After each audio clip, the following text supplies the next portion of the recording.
In times of war, even in this fine country, death will be inevitable. It is up to you to make sure death is not nasty for your loved ones. In this short instructional broadcast, we shall discuss what to do when a body is dangerous enough to be at risk of injuring you and how to properly dispose of it. Death is when the body undergoes signs of post-mortem necrosis, which is evident by these signs.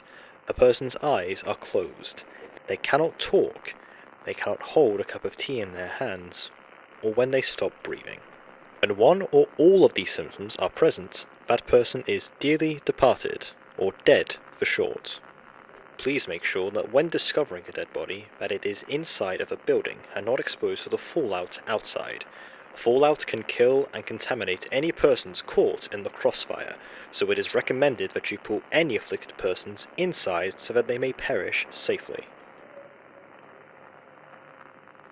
When disposing of a dead body, it is important that you make sure a person has been dead for 3 days before they may be disposed of. This is to make sure the body spoils and undergoes what is known as rigor mortis.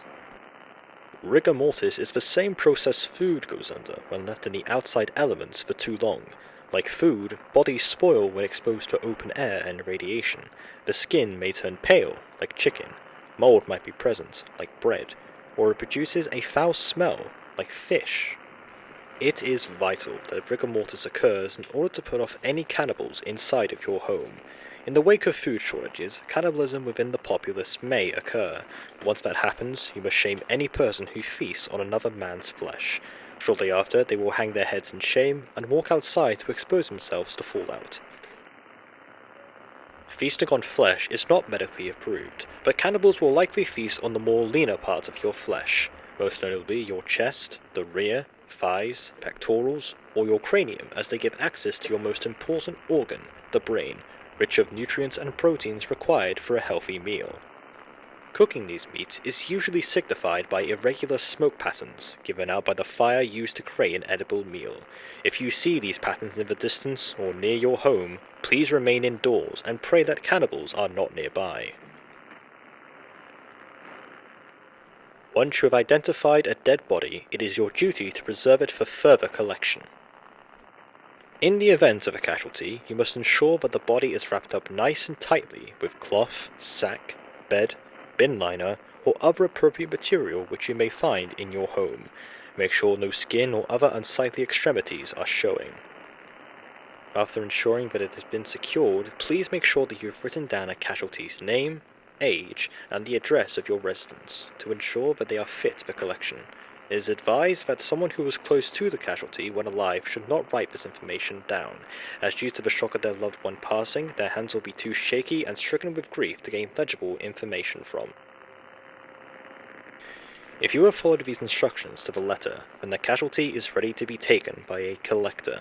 Collectors are friendly government-mandated bin men who are well-trained and well-equipped to deal with this grisly matter. Please note that collectors operate for all homes in your local area, so be sure to wait for your collector and fend off any cannibals for the short time available. Average collector collection rate is 2 weeks. A collector is someone you can trust. They've been specially trained to collect any casualties in your borough and bring them over to your nearest British morgue. Please do not follow collectors when they are transporting your casualty to these morgues, at the risk of stray fallout clicking onto you. Once a collector has identified the provided tag and has jotted down the body's details to memory, he will then rip off this tag and hand it back to you. Be sure to thank them for completing this dangerous task. Now it is ready to be delivered to an appropriate morgue. Your casualty is in the safest hands of the British government, but if you do have any concerns or worries about your collector or the process behind collection, feel free to notify your local council. Granted, your local council building is within a safe walking distance of under 50 feet. So, in conclusion, when faced with a casualty within your home, you must remember to bring it inside to ensure it is dead. Check to see whether rigor mortis has settled in. Look out for cannibals who may feast on your flesh. Write out details of the casualty in question. Wait for your local collector to come by and collect the casualty. And finally, thank your collector for disposing of the casualty. Remember these words and this simple acronym. It may just save your life.